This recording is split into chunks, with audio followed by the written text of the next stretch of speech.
You have just tuned in, or if you're in part one of the video, we're in the Tulip Experience today, and we're learning about the history of the tulip. So you were telling us that the tulip actually originates in Turkey.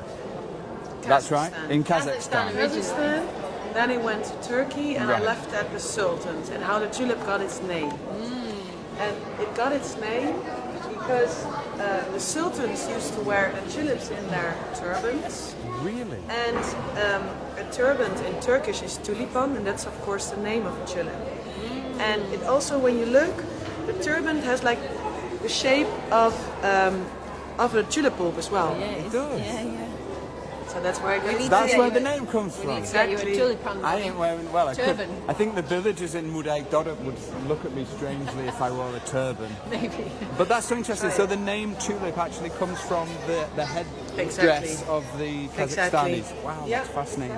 Listen, if you have any questions, From the Turkish. if you have any questions for Sylvia about tulips, drop it in the comments. Please let me know. We're I'll talking be about more the than happy to background of answer. the flower at the moment, and her family are one of the most well-known bulb growers in Holland, even though she won't say it herself.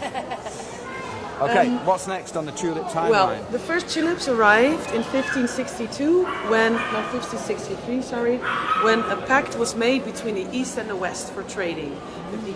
Before that, the sultans were, of course, so protective. So a pact was made, and the first batch of tulip bulbs arrived in Antwerp. And Antwerp was still part of the Netherlands back in those days.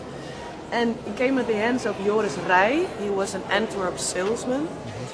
He never saw tulip bulbs before, so he didn't have a clue what to do with it. Yeah. So he gave it to his good friend Carolus Clusius. And Carolus Clusius was the guy who studied plants and flowers back in those days. And he received them in 1563. And 30 years later, this Carolus Clusius became the director of the Hortus Botanicus in Leiden. That's like a planetarium next to the university. Yeah, we've seen it from the boat. We Oh, went on awesome. a boat there, yeah. Yeah. Yeah, we saw it. Yes, we did. But in between those 30 years, he wrote so many people about his new discovery of the tulip that people got really curious about it. But just like the Sultans, he was very protective as well. But no one could get it, but there was a lot of question for it. So when he became a director, people could have access to his garden. So people started to break in at night and steal the tulip bulbs from his garden. And that's how the first cultivation in the Netherlands started of Is tulip that bulbs. so? So they stole Actually, the because bulbs? of a criminal offense. Imagine Wow. that. That is 'Cause how he the wanted Dutch to keep tulip it. industry started, by Exactly. He stealing wanted the to bulbs. keep it all to himself. Maybe but my someone stole it. grandfather had something to do with it. Shame on your grandfather for Stolen stealing goods. the bulbs. Stealing So this was the guy who really started the tulip cultivation in the Netherlands, Exactly. in Leiden. Carolus Clusius. And if you look at names of streets or whatsoever or cafes, many Dutch icons are being called after this Clusius. Yeah. I see. Clusius Street in Leiden. You have a lot of. He's kind of a hero here. I see. Yeah. The tulip man. And that's because there was so much question for the tulip bulb, but there were so little tulip bulbs in the Netherlands. Yeah. The logic effect of that was that the tulip mania started. And I think you've heard of the tulip mania We have. before. Yeah. The Bitcoin, they compare it with the tulip mania back then. Except more beautiful. So, in 1623, the first marks of the tulip mania started, and you paid as much as 6 years' salaries for one tulip bulb back then. Have you guys heard of Tulip Mania? If you are watching and you've got a comment or a question about the tulips, please put it in the comments now. You're watching a live virtual tour from the Tulip Experience with Sylvia. Tulip Mania, 1623. How much was a bulb worth then at the height of the mania? 6 years' salaries. But 11 years later, that rose up to 10,000 guilders. And that's as much as, with the inflation and everything, 2.1 million euros for one tulip bulb. For one bulb. So people actually bought kennel houses in Amsterdam with tulip bulbs, with a garden. What, these famous Dutch grachtenpanden were bought with the bulbs? Wow, fascinating. Exactly. If only we could And do what's that now. interesting is they didn't actually buy the bulbs, did they? They bought pictures of bulbs which were going to be grown, but oftentimes the bulbs didn't exist, if I'm right. Exactly. Because the bulbs themselves don't look... Impossible like a contracts were being made. That's it, yeah. Yeah, I think yeah. they call it a futures market, where you Exactly. invested a future. You're well informed, Bob. I've been watching yeah. videos all Well, he is weekend, a Sylvia. sultan. He is a tulip sultan. It's a tulip sultan. I'm a tulip. I really want to put that turban on his head. No turban, And please. this Hi was Mary, actually lovely to see the you. most popular tulip back in the day. Ooh, look at that. The Semper August. Check that out, Mary O'Hearn, all the way from Iowa in USA. Look at that. It's beautiful. But the funny thing is that this is actually an ill tulip. This is actually a virus tulip. Yes. This should be a white tulip, but the red flames are caused by a virus. Wow. So they paid 2.1 million euros for actually an ill tulip. Yeah, yeah. I didn't know back then. They're always the nicest though, aren't they, the ones with the virus? Exactly. They always look the nicest. So Yeah, the and it's sick with people tulips as well. Flowers make the person. Yeah, Yeah, I agree. yeah, yeah. I agree. Flowers I agree. make the tulip. Yeah, I yeah. agree. Can you buy, someone asked earlier, can you buy tulips with viruses? It happens. Right. But I'm going to explain to you later Okay. on, because usually in this period we are now, they are selecting fields and they get the ill ones out, so you Right, keep your right. variety pure. Right, right. Yeah. I see. So, Interesting. Keep your questions coming. We're live Yeah. with Sylvia. If you've got any 16 questions about tulips now, you've got to ask them. yeah, I know everything. Almost everything. In 1637, the bubble of the tulip mania collapsed and people were left very poorly. And if you go up here, this painting, it's from Jan Breugel de Jonge, and you see the tulip traders being portrayed as monkeys, which stands for greediness and dumbness. And afterwards the pest arrived in the Netherlands, and the religious Dutch people saw the pest as the punishment of God for the tulip trading. Yeah. Wow. Because they got greedy. Hey, Diane's just joined us. Hi, Diane. Hello Diane. Africa. Hello Nancy Channing. Lovely to see you. Do drop in a comment with your name and your location. And Debbie. Go on. You. Debbie Adams is loving the tulip history. Hey, Debbie. Oh, yay! And Mary O'Hearn says your videos are very informative. Thank you from Iowa, USA. Oh, that's awesome. Sylvia, we've got a question from Jean Coombs Henry. She's one of Yeah. our club members. She says, does that famous virus tulip still exist? Can you still buy it? No, you can't buy it. But Ram's favorite is the tulip that comes closest to that virus one. That's my dad over there, the tulip grower. Hoi Pop, kom even in beeld. Come in. Mr. Pennings. People are watching from all Good to meet you. My name's Bob. Yeah, my name is You Simon. bet. We have, I remember. Simon, you are live now, just to say. Okay, hello. We're being guided by your fantastic Yes, daughter, I know, she's who is a fantastic. genius in a human body, Yes, and you're the owner of the bulb company, right? I'm the bulb grower Yeah. and started 42 years ago. I hate learning and I started to do the business in the bulbs. And I started, I liked the job so very much. It was written on my body to do this, and every day I enjoyed my work. It's a great job. In the mornings when the tulips are flowering, and then it's quiet and the birds are singing, and I know it. this is magic. Yeah, it's magic.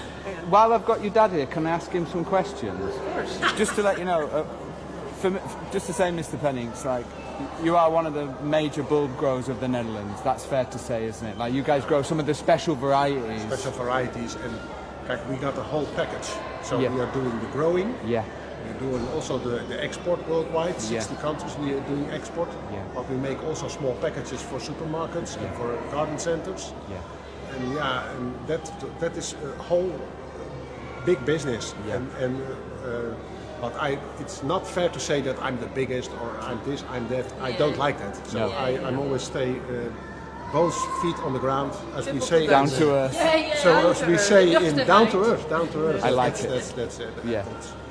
I don't like to say.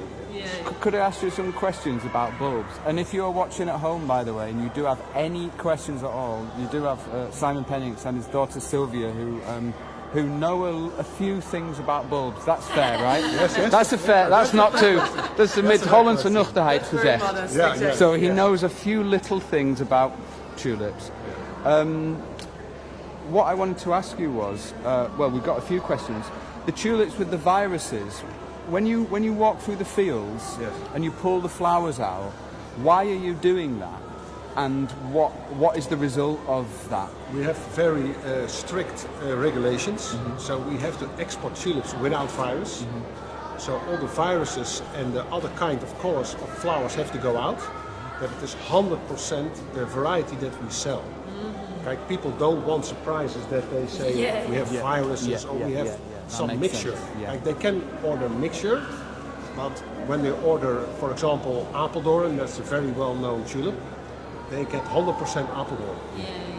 And otherwise I cannot export it because that's the regulations of the countries. That way we export to. I see. They say it has to be good quality. Do you pull the bulb out as well as pulling the flower out? The flower and the bulb have to go so that we know the flower we take, so that we know it's taken out, and then we throw that away, and then later on we cut everything. I see. Yeah.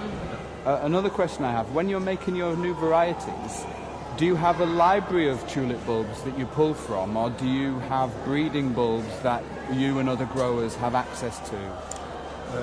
All the bulbs which are founded new, mostly it's a lot of bulbs because of natural. You have a variety like Apeldoorn. Then you have Apeldoorn with a white tail around it. And then you have a yellow Apeldoorn, then golden Apeldoorn. Apeldoorn Elite? Apeldoorn Elite. That is all mutations, natural. And this season we also found 6 new varieties of other tulips. So, and that's really spectacular. And then when we say, okay, we found it, then we go to it's called KAVB. That's an organization, the Royal Bulbs Association. Okay. Then there are people over there. You have to send the bulbs over there when you have a party. And then they say, okay, this is a new variety. And then you say also, I want to call it Sylvia, a new variety. Please do so. And then they say, okay, this is Sylvia, this is the new variety, and they make it written down, official, in the classified list of tulips. I see. And then you can find the color, exactly the color, the plant, the tail, the tails, the how do you call it? The shoots. Yeah, the shoots. Everything is written down. So exactly when you have something, when you find a bulb, you can read it, what it have to be. Wow. And this list, is there like a master list of bulb varieties? That is, and that's already from, I think, from the 1900s. Wow. That is everything written down. Need to get a copy of this master list. Wherever it's from. I have it. Do you? Yeah. Would it be okay if I asked a couple of questions from our people that are watching?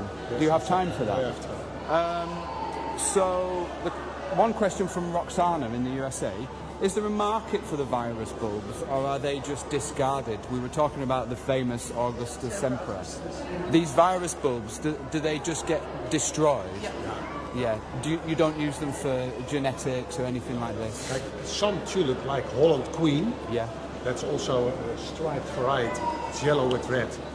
But these kind of flowers, like flames like that, you have to destroy it, because when you leave them on, louse will infect the other bulbs around it. Is that so?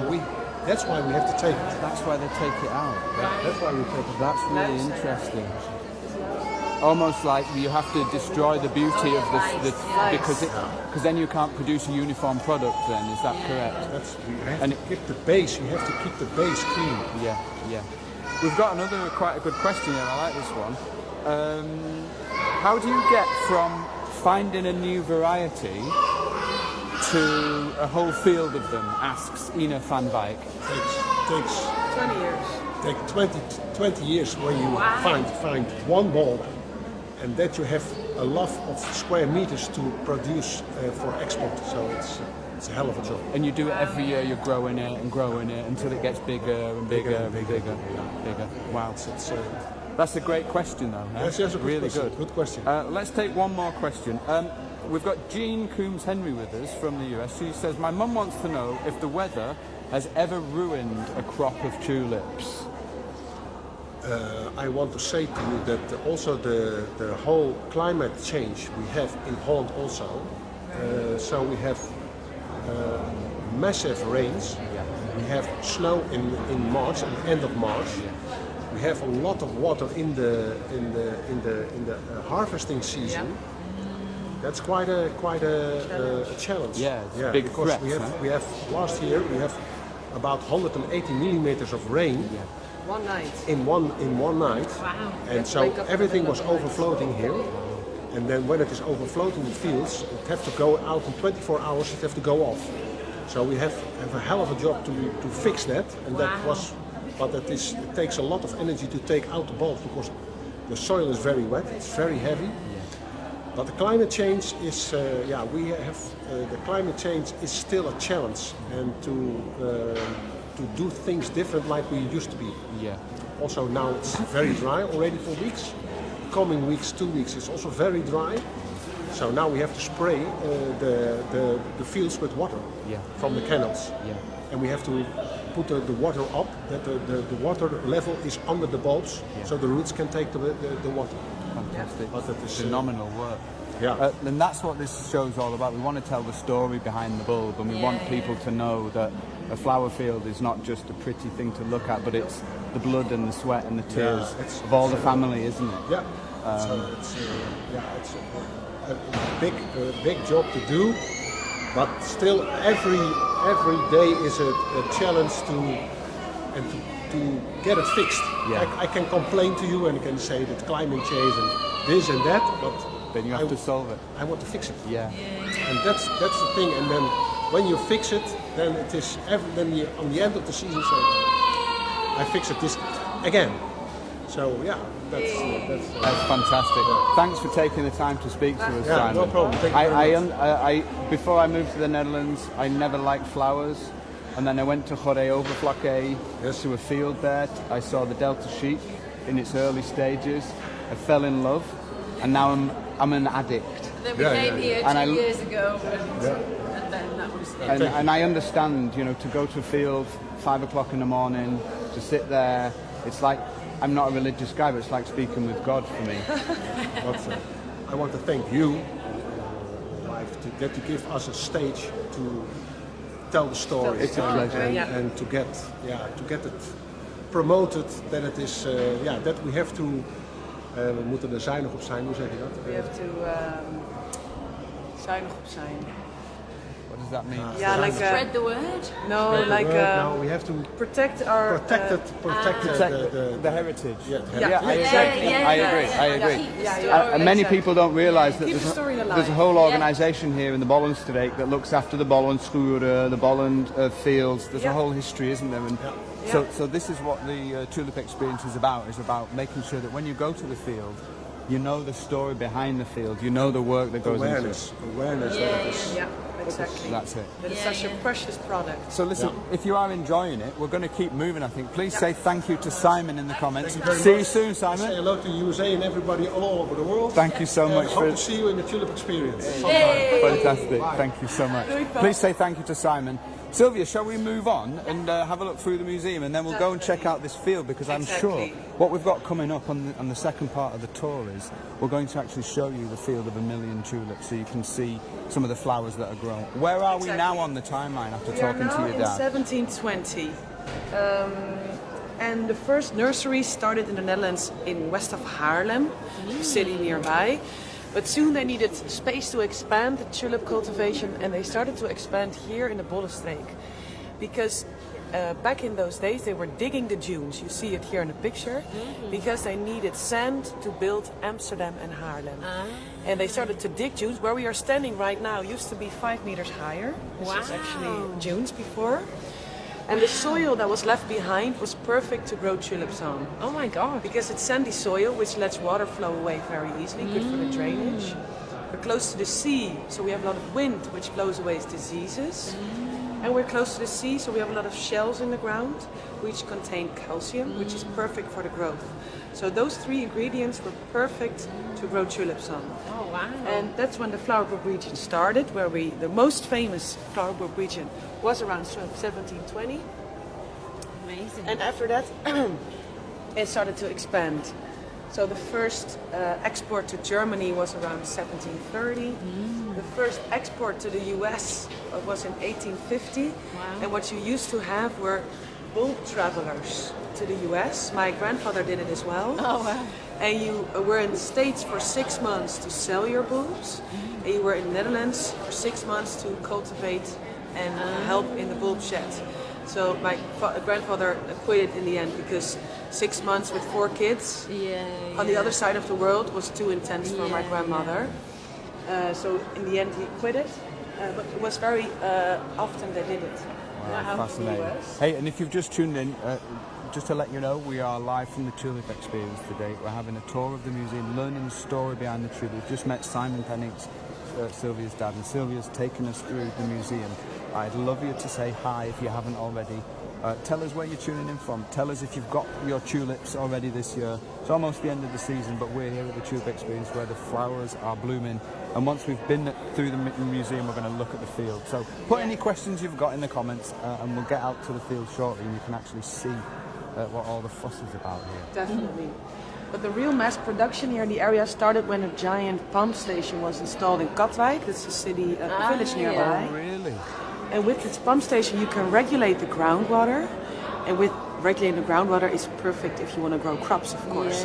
Because you can let water flow away. But when it's dry, you can make the water come up, just like my dad just said. So just to confirm, because that seems quite interesting to me. So are you saying that by installing a pump at Katwijk, they actually enabled the industry to be able to get the water that they needed for the tulips? My father can call a telephone number Yeah. if the water's too high, and they just open the gates and they let the water flow away. Wow. And when it's too dry as well, they can make Fantastic. it come up. That's brilliant. So just to confirm for you guys watching, obviously the tulips here are grown on the polders. The polders are fields which are below sea level. They are surrounded by dikes, and the pumps take the place of the windmills now, don't they? These pumps. Exactly. And they regulate the amount of water. So this pump at Katwijk was a pump which allowed the growers in the bulb region to actually get the water they needed. That's very fascinating. Exactly. That's very really super cool. interesting. And what's even more interesting is 5 years later, the Darwin tulip was firstly cultivated. And that's the tulip as we know it now, mostly.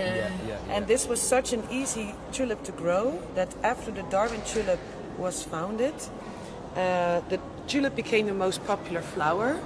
And before that, the daffodil and the hyacinth were the most popular flower. So after 1885, the tulip became the icon. Fantastic. Yes. Hey, also, Everyone if you're finally watching knew. live, I can see we've got Julia Zoutendijk from Michigan. Yep. We've got Kelly Prinsendam. Tulip time is next week in Holland in Michigan. Yeah, it's in just Holland and starting Michigan, there. they have tulips and windmills and. The village Holland. Yeah, it's a town called Holland. I know, I've read Have you about seen it it? before. Yeah. Awesome. So that's cool. Have Julia's fun. with us. Mike Coates is also here from Saskatchewan in Canada. Hey. We got Kim Susie, who's one of our new members. Can you say hello to Kim? Kim! She's Welcome one to of our the new Tulip Experience. One of our new club members. Very cool to see you. We are learning the story of the tulips, and we've got to the turn of the century, which is, I think, what slowly when the explosion of tulip starts to happen, doesn't it? Exactly. That was in the 20s of the last age, the golden 20s they were called. People had money, just like we are in the golden 20s now as well, I In a think. way, Yeah. People had money and people wanted to buy luxury products like tulips. But it all collapsed with the big depression of the 30s. Yeah, after the Wall Street crash, huh? Exactly. In 1929. That was in 1929. Look at that. So that. What's this now? This is the national flower bulb cultivation in the Netherlands. It goes ×4 over 20 years. So you can see, if you can see that on the left-hand side, you've got 1870, and then on the right you've got 2020. And you can see this is how the tulip bulb industry has grown in the Netherlands. Absolutely fascinating. Yeah. With the golden years being the 1920s, and And then also from here on you see that they're also expanding to like North Holland Right. and the Flevoland and Zeeland Right. because the flower bulb region wasn't enough. yeah, Yeah. they Yeah. needed We more, need more space. tulips. Yeah. Exactly. So you Yeah. got the Noordoostpolder, Friesland. Exactly. I think also Overflakke. That's when the families went out there to farm as well. Fascinating. So it all collapsed in 1929. You see here a guy destroying crates with tulip bulbs to keep the stock down, to keep the price alright, because there were just too many tulip bulbs back then. Yeah. Because if there's more than people want, then the price just drops to nothing, and then it's not worth anything. Exactly. And that crisis lasted until the end of the Second World War. Wow. Because in Holland we had a huge famine in 1944. People were dying because of starvation because the Nazis blocked all the roads from the east to the west of the Netherlands. But what we did have in the west were tulip bulbs. So to survive, people ate tulip bulbs. This is an original recipe Oh wow. from 1944, which contains recipes for mashed potato, Oh, pancakes. I can see number 6 Pancakes. pannekuchen. soup, cookies, anything. Yeah. So we do have we have a lot of members around the world whose families left the Netherlands after the war. And a lot of people remember their families eating tulip bulbs. Exactly. But what you're looking at here is basically Pamphlet. it's a pamphlet with recipes on how to make things from tulips, and that's how sort of how grave the situation was after World War II with the starvation that was happening. And I know a lot of people. We've even got someone with us, Anne Fan, has commented saying that my mum did that. She ate the bulbs as well. That's how grave the situation My was. grandfather ate them as well in the Second World War, and Really? he said it tastes really sweet, Wow. and he said I wouldn't recommend. So it wasn't a great dish. And after that, a very negative stigma stuck to the tulip bulbs, eating the tulip bulbs. But before that, it was almost like a delicacy in some Really? restaurants. Yeah. And after that, it's just a negative stigma. Yeah, and that's interesting. I didn't I know don't like that. to talk about So it. the tulip was a delicacy before people had to eat it, and after that it You got a see sour here taste. a picture of women preparing the tulip bulbs in Amsterdam for dinner. Oh wow. Yeah. Leona van den Dam says my dad ate tulip bulbs when he was a kid also. Yeah, sure. Eh? But luckily, after the Second World War, the market rose up again, and people were moving to the US a lot. Oh, like yeah. your visitors, US and Yeah, Canada. Yeah, really. So you see here a pamphlet of a poster of the Holland America line, which in the bottom says a special transportation for flower bulbs. Wow. So complete stocks of flower bulbs were being put in the bottom of the ship. Wow. And a lot of people moved to Philadelphia, and you have a few, many Dutch growers have a farm in Philadelphia. So I'm going to tell you later on, 95% of all the tulip bulbs around the world, all the tulips come out of Dutch bulb. Wow. And the 5% are mostly people who immigrated after the Second World War and started to farm, for example, in Canada or the US or New Zealand. We have one of them on the show. Really? Oh, yeah? Yeah, Anne Fan. She's called Anne Fan. Anne, can you tell us a little bit about your family and about your story? This is one of the best things about our show is we have people That's joining so from all over the world. So awesome. Anne, if you could share your story of emigrating. do. And you're watching, you might well have a story of emigration as well. So please share it in the comments. This is an interactive show. You're with Sylvia, me, and of course Hey. Adele. And we're live from the Adele. Tulip Experience. Pauline's with us as well. She says, mijn oma mixed bollen met een beetje roodkool with a bit of red cabbage. Red cabbage and tulips. Lekker, eh? I'm Or tempted. maybe not so lekker, who knows? So lekker. No, Great. please. So again, if you're with us, please say hi. We're halfway through the tour through the Tulip Experience. So we're Exactly. into the post-war period now, right? Exactly, the post-war period, and after the war, people needed joy, people needed color in their lives, Yeah. and that's why they first started the Dutch flower parades, took place last week. Yeah, and we went there last week and saw the floats that bloom and Corso bollen. Exactly. Yeah. So Is that it was why only they did one it? float in 1947. They started Only with one float. One Oh, float, and it was the wow. whale. Oh, Yeah. wow. And that's why they did it, to give people some positive Exactly. energy. Yeah. That's why they started the Dutch flower That is fantastic. parade, Dutch Bloemencorso. That's And great. 3 years later, the Keukenhof was founded for the first time, organized for the first time. Here you see an old poster of back in those days. What year was that then for the Keukenhof when that started? Was it 51? 50? 50, yeah, Look at that. 50. So if you've visited the Keukenhof, you might have been this year. If you've ever been there before, please put it in the chat and let us know when you went. This is an old picture. Looks like it's from the first ever season. Keukenhof. Yeah. Yeah. First time they opened. And from the 50s on, they started to grow tulips in a more mechanized way. So they used to do everything manually, by getting all the bulbs out by hand. Wow. From the 50s on, they started to use these tractors and stuff. Yeah. And from the 60s, they started to grow tulips in the glass houses, the greenhouses. And not many people know everything you see blooming in the flower bulb region Yeah. is only for the bulb. Yeah. Everything you buy from the florist comes out of the glass house. So most growers focus either on the bulb or either on the flower. The bulb grower, like we do nothing with the flower. For us, it's just garbage. It's horrible, but it's true. But I'm gonna explain you later why it's garbage and why it's good that we take off the flower. So that's a fascinating point, in case you didn't know that, just to reiterate. The flowers we see in the fields are not used for flowers, they're used for bulbs only. Exactly. And Simon is not interested in flowers. No. He's interested in bulbs. Exactly. Do we have any questions or any comments or any No, shout-outs? Jean Coombs Henry says, this is all so interesting. I love learning these things. Me too, Jean. Thank you We're so with much. the right person. And please say thank you. Squeeze as much out of Sylvia's brain as we can. Yes. For those people enjoying it, please say thank you to Sylvia. We're not even halfway through and we're loving it. It's fantastic. So how did things develop after the war then? How did the industry grow to be? It grew a lot, especially when they started to make farms in Flevoland and Zeeland and everything. And also the old bulb sheds started to disappear back then, because the old bulb sheds used to have 2 floors, because in summer they were drying the tulip bulbs on the attic. But these old bulb sheds weren't suited to ride tractors in them because the tractors were too big. So they were taken down. We have a few remains of tulip sheds here in the flower region, but they're mostly hotels or houses they live in. And the new ones started to rise, which were super high. So a So lot they could easier. have the machinery in them. Exactly. Yeah. Fascinating. Any questions about tulips? Put it in the comments now. This is the best time you can ask, whatever it is, whether it's about growing your own or if you've ever wondered about tulip growing in the Netherlands, you can ask Sylvia. You are live with us. And also from the 80s on, we started to grow tulips in a more sustainable way.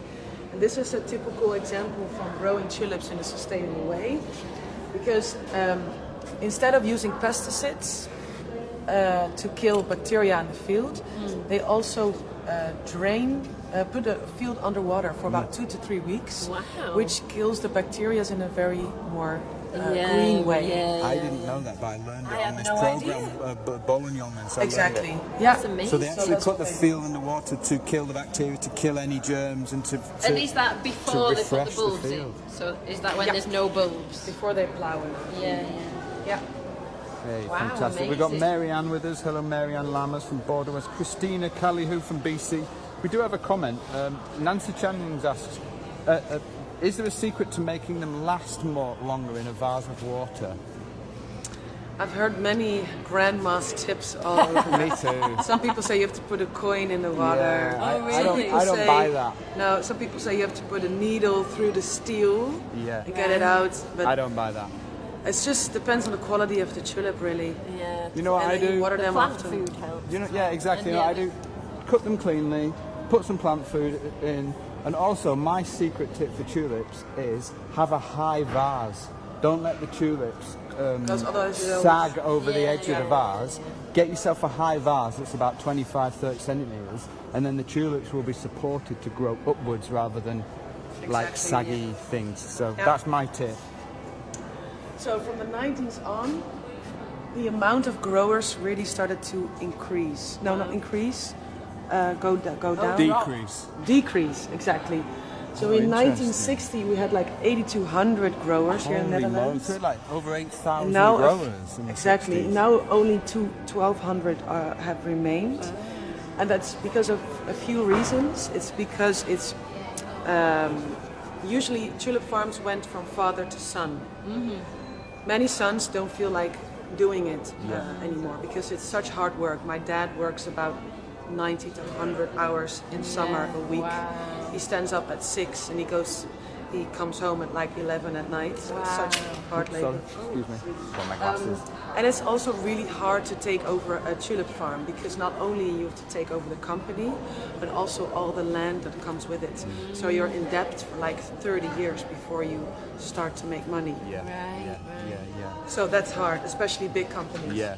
And the end conclusion of how did the Netherlands become so inseparably connected to the tulip. Yeah.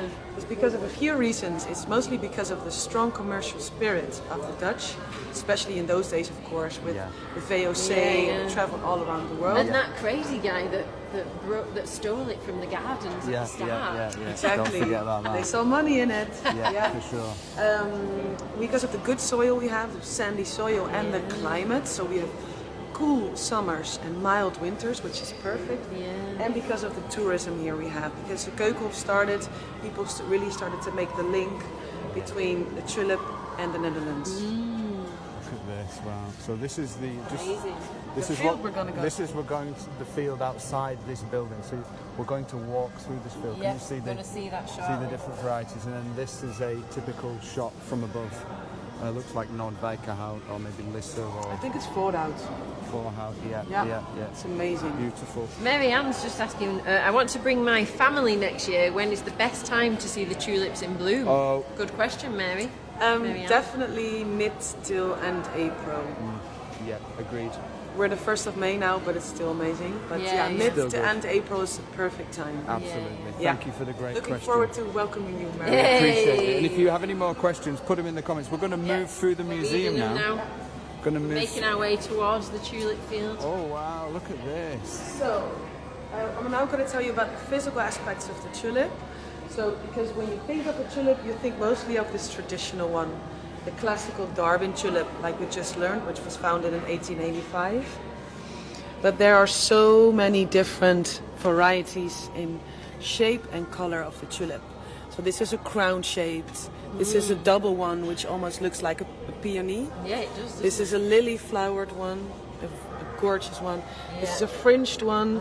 This is a parrot tulip, my personal favorite. That's my favorite too. I love Hey. it. We have a lot in the garden. Hey, we should ask. Let's do a little survey for those people who are watching us. Annika Datta is Do you with have us a as well, by the way. Yeah, I want to say, favourite Annika, one. what's your favourite tulip? So these are different forms. You also get different varieties, don't you, as well? So are these just the shapes of tulips? This is just shapes. Yeah.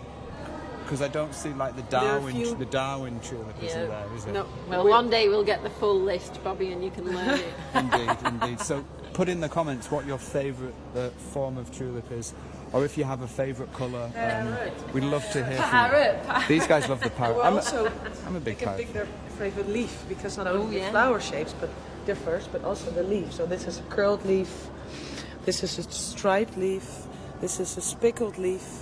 So you have all different leaves as well. Oh, I need to think about that one. What my You do favourite notice is. that though when you go into the field. If you go to the fields, you see that they do have different leaves. You notice that quite clearly. Hey, Nancy Channing is with us on the parrot tulips. Hi, Yay, Nancy. Nancy! Yay. Kelly says her favourite is Good double. choice. Michelle Kelly says her favourite is fringed. Yeah, Nice. is great as well. And I Peter love it. Lauschula loves the crown.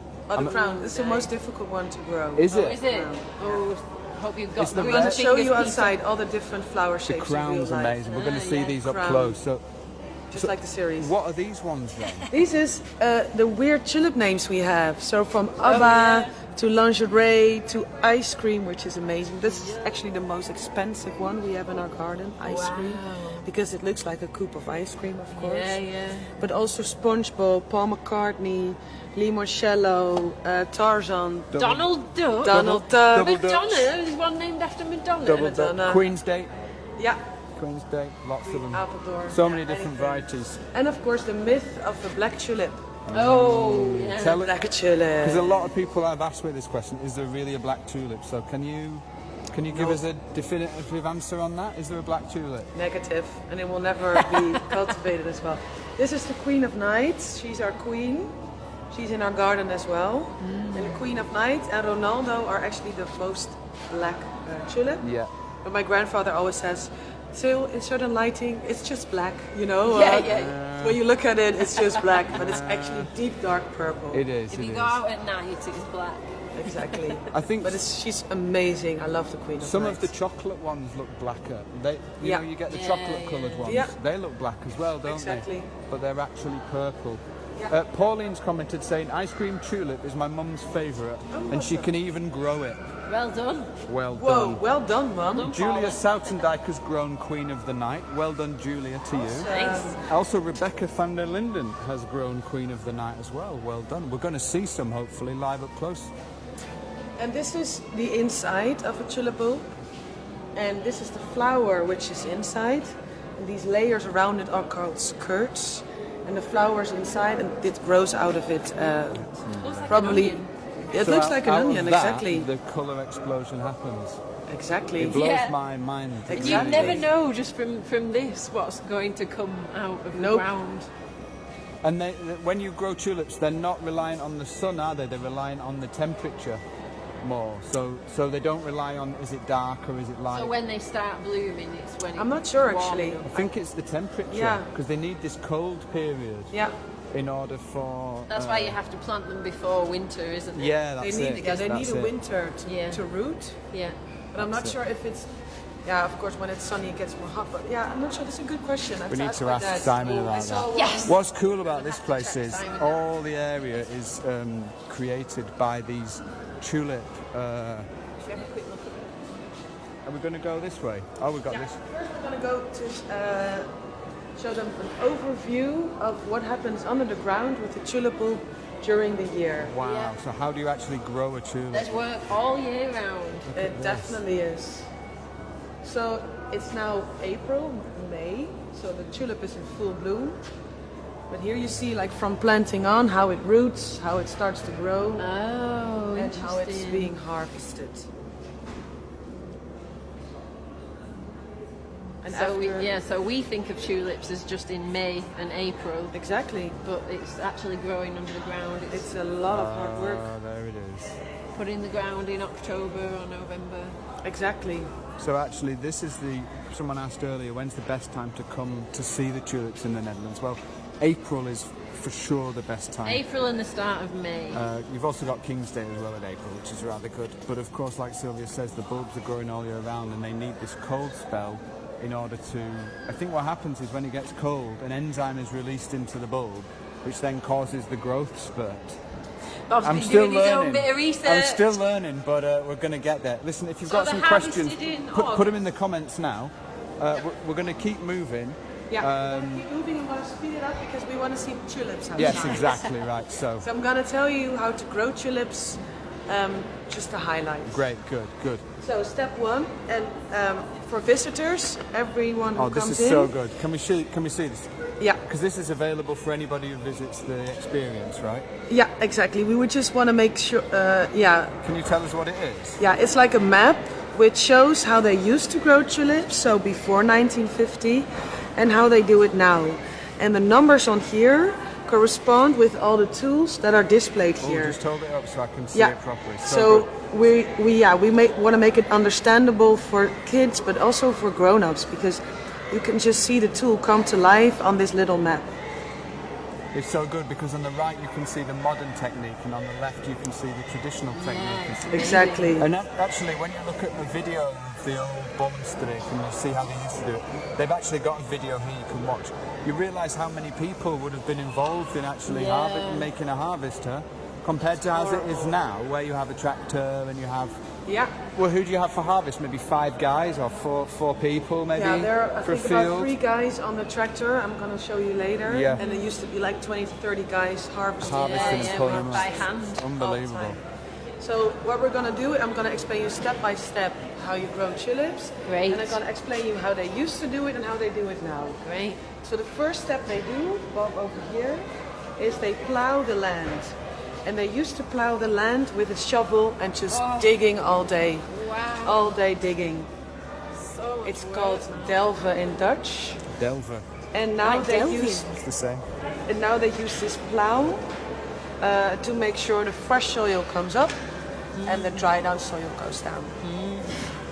And the next step is they fertilize the land with cow manure. Is it manure? Yeah, manure. Manure. Manure. Koeienmest in Dutch. Koeienmest. And they used to spread it all over the land with some kind of rake. And Wow, now they just do with it- wheelbarrows and just throwing it by Throwing hand, it bit on. by bit.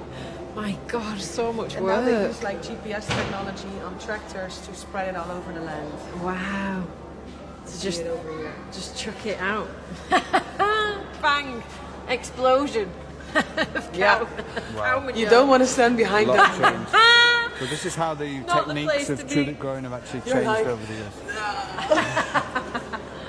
Great. We'd love your comments and your questions if you're watching live or if you're watching the replay. This is the Dutch Way of Life, where we explore and discover hidden all and beyond Amsterdam, and we show you parts of the Netherlands that other channels So we're don't now at reach. step 2. And we're Whoop, step whoop. 2. on And the that's grow. planting the tulip bulbs. Okay. And planting of the tulip bulbs used to go all by hand back in those days. So the first thing they did back in the day was evening the land with a rake, as you see over here. Yeah. And the next thing they did was they planted tulip bulbs here on the left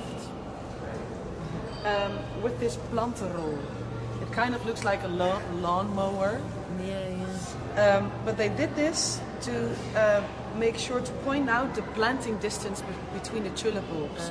So the marks of this wooden thing that was left behind, then they knew where to plant them. And they used this truffle to do it.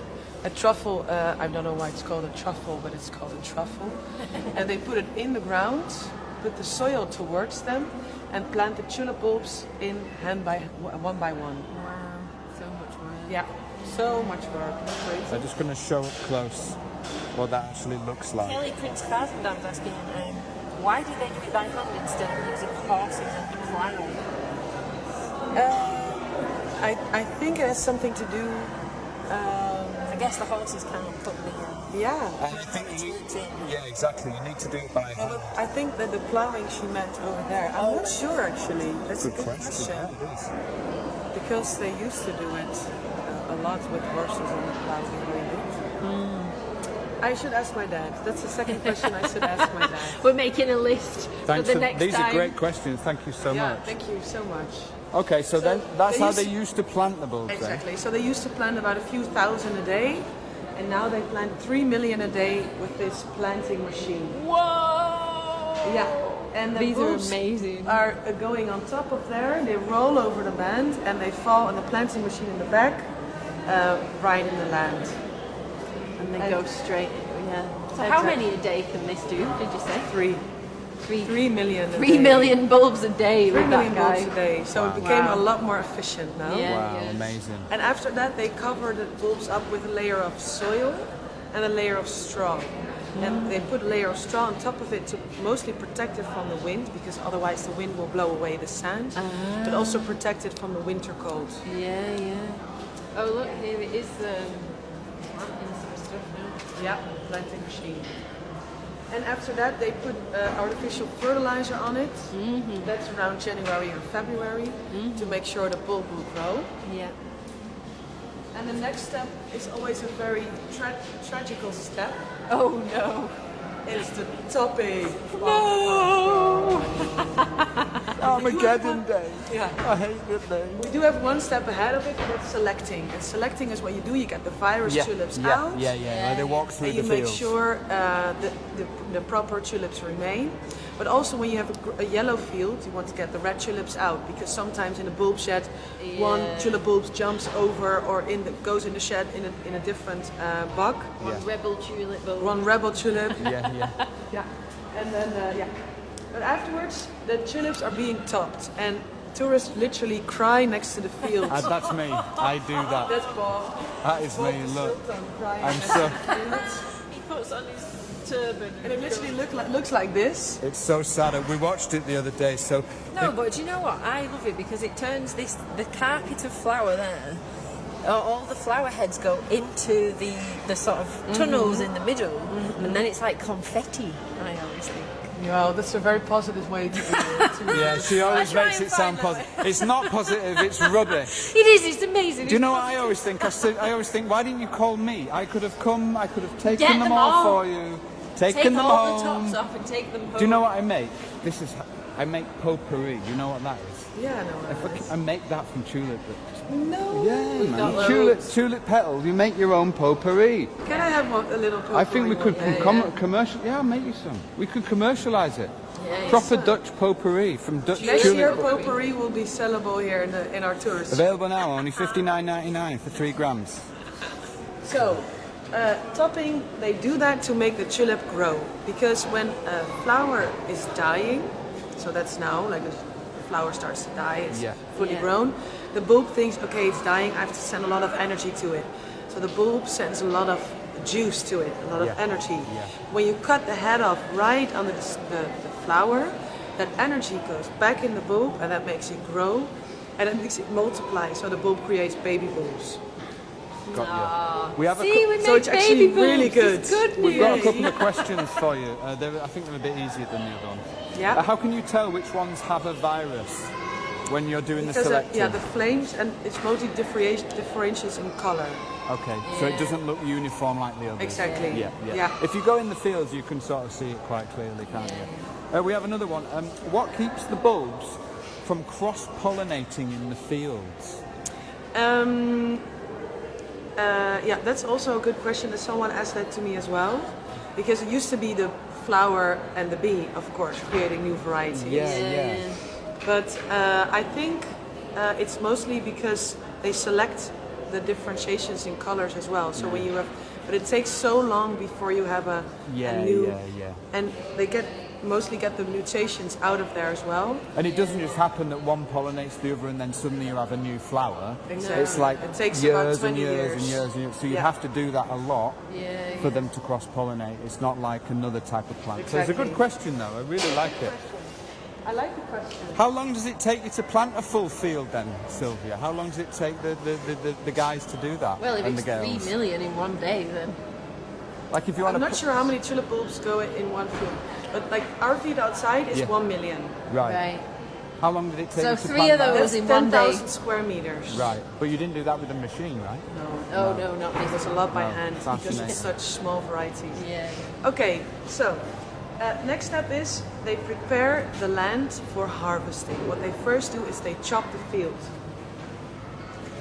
And with chopping, you chop the steel of the tulip bulb off the The bulb. stem. The stem, exactly. Right. So before they're all dead chopping, it looks there. like this. Yeah, Yeah. this is all dead.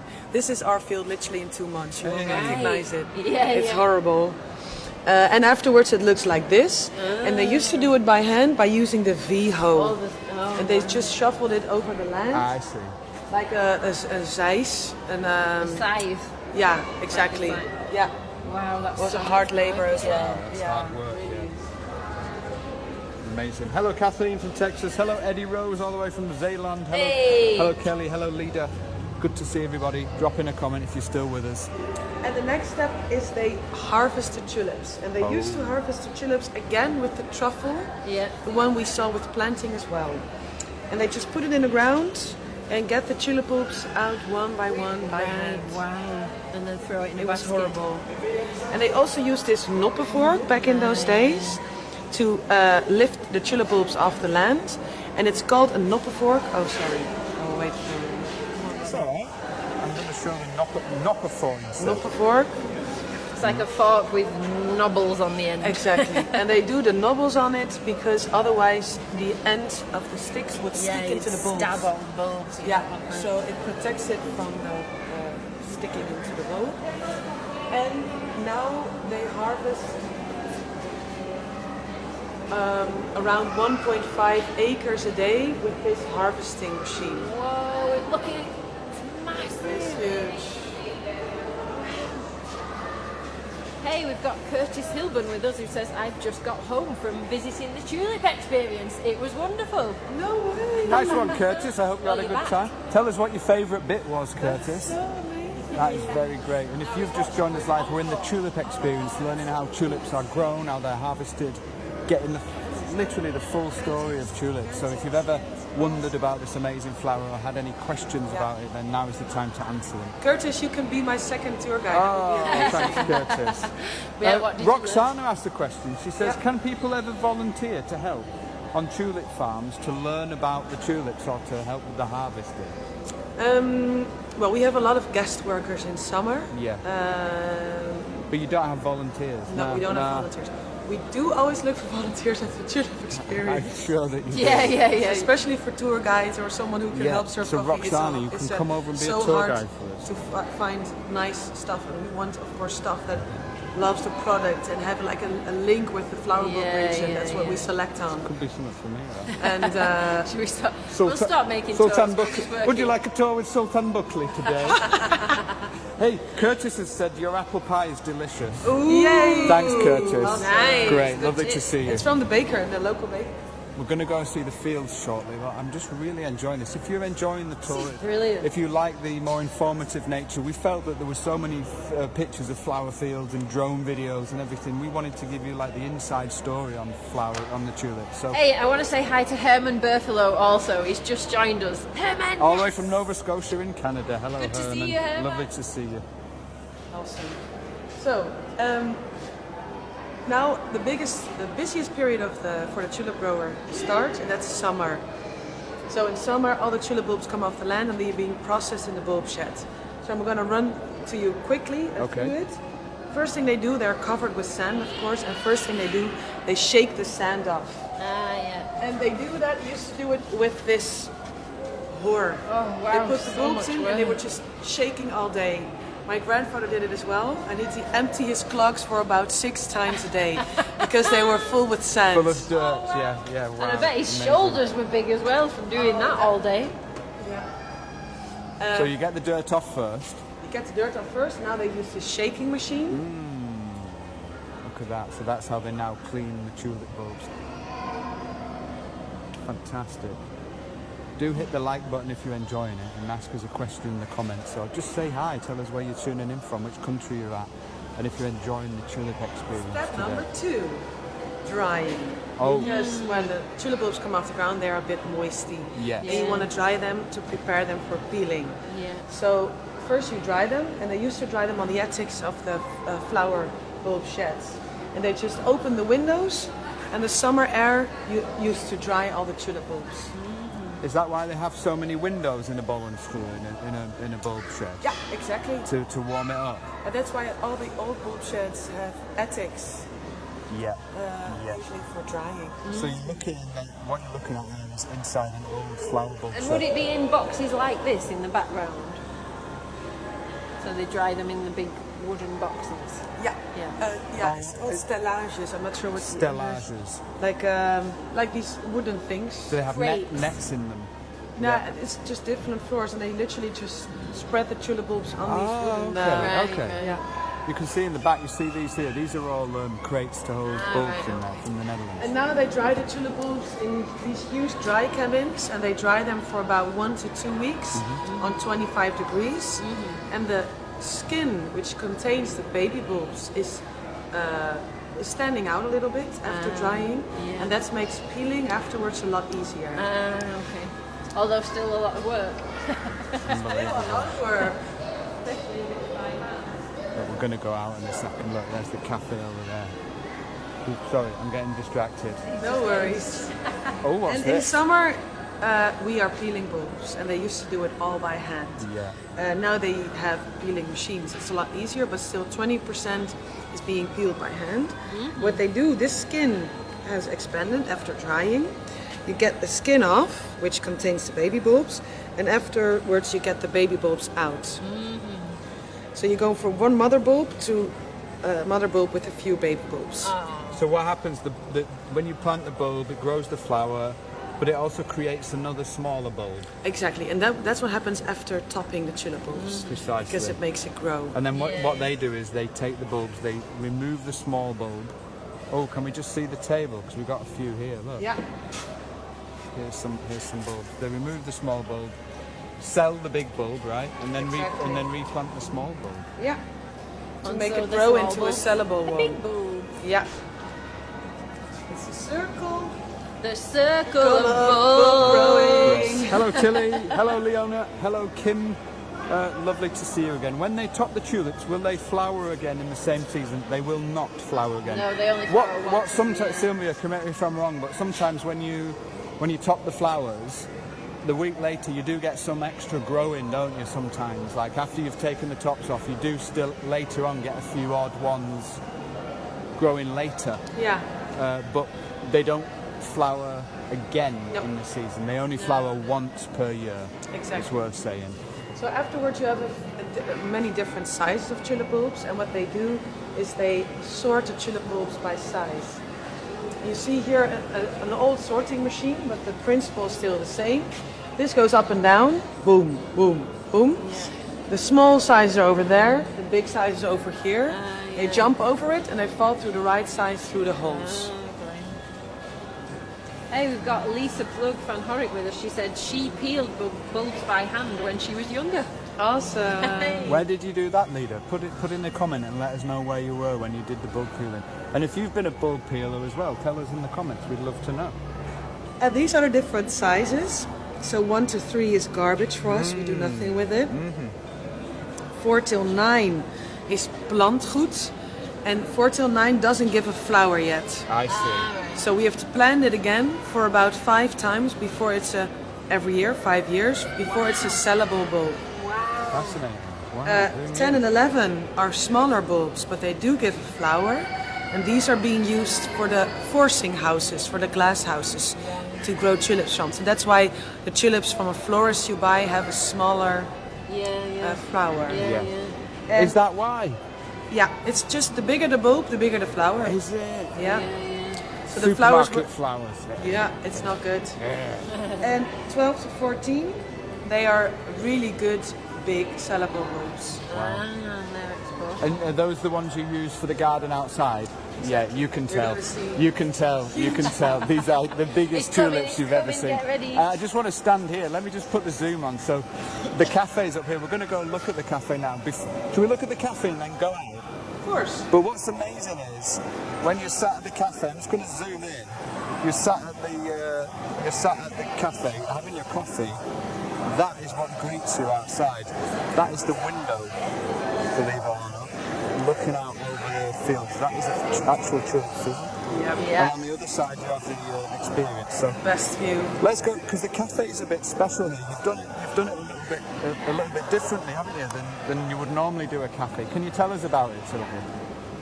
The cafe is a replica of a hotel that stood in Lissa for 430 years. And before the big bulb auctions existed, the tulip growers came together in this hotel to trade tulip bulbs. But it was demolished in 1971 because a new supermarket had to come. So this is how the old hotel looked like. And in the back you see the replica of the hotel. So also in the tulip world, this hotel was really remarkable. Hotel de Witte Zwaan. Hotel de Witte Zwaan, the White Swan. 1544 to 1971. And what's funny is that we have until about 10 in the morning here at the Tulip Experience, we have one white swan here in this, just grazing and everything. It was so awesome. So that's the original. Yeah. And like Sylvia says, if we turn round, you'll see that their cafe has been built in the style of the White Swan. Hi, colleagues. Crystal is from South Africa. Where are you from in South Africa? Cape Town. We have some members from Cape Town. Hey, Shout out to Cape Town. It's a live stream. Buy your food. Yeah, and that's just my cousin Lisa. Hi, Lisa. That's This so is my good. friend Lonnie. Lon! Hi, Lon. So you can see, as Sylvia was saying, they have recreated the Hotel de Witte Zwaan as the cafe there, believe it or not. And it's really gezellig. Great coffee. Yeah. Great apple pie, according to Curtis. I'm just thinking, do we want to have a quick look there? Yeah, family story, that would be great. Oh, Then let's we'll- do it. Let's do it. So the other thing that they've got, we're not going to spend too long here, but they've got artists displaying their work here of all the tulips. Look And at all of that. I mean, it's is absolutely amazing. fantastic. We really recommend Local ones. 23. 23 local artists. Yeah, local art. Seriously, these guys all do amazing. beautiful tulips. They do amazing work, and you've got to come down here and check it out. We've got a little market here as well, so we've got little clogs here that you can have engraved. On the left-hand side here, we've got a bulb market. All the flowers that are growing in the garden here at the Tulip Experience are available online to buy from their web shop. They don't export outside Europe, unfortunately, but you can buy all the bulbs.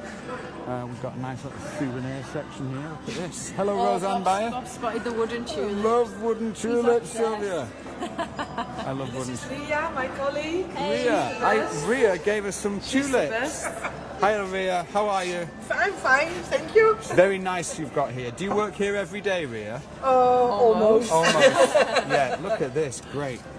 Can everyone say hello to Ria, please, if you're still watching? You are with us in the Tulip Experience. We're just having a look at the souvenir section. So this is for people like me that like cheesy souvenirs. Before we go out into the field, what we wanted to do was basically show you the family behind the Tulip Experience, because that's what makes this place quite special. Is it's not a big corporate attraction. It's not it's not a national attraction that's been paid for by the government. This is a private family who've created the Tulip Experience. Yeah. So tell us about your family then, Sylvia. Yeah. So this is my opa Wim. He is 87 now, and he founded the company in 1951. You see him here as a 16-year-old boy doing his first batch of tulips. Oh, wow. And he's 87, Wow. 88 almost, and he's still at the office every day, working from 9:30 till 6. Wow. Because he's just, bulbs are just his passion, they're the love of his life. So yeah. Unbelievable. That's Opa. So that's Opa. This is Simon. Hey, Yes. Simon, who we met earlier. We love you, Simon. Exactly. So he took over the company in 2000. Oh, look at me. This is a little boy. He was like 8 years old and already working in the company. That's amazing. This is my.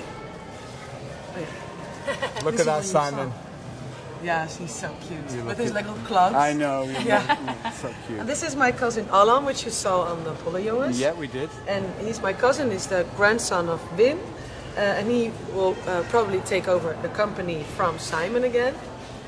And they're all super tall, just like me. So length is really in the family, runs in the family. Well, this is me. Hey. Superstar. Look at that. And this is me as a baby, surrounded by bulbs. That's amazing. It's so funny. And is that you in the field? Yeah, that's me in Yeah, the field as well. I think that is. I was so blonde back in the That's so cute. Look at that. Yeah.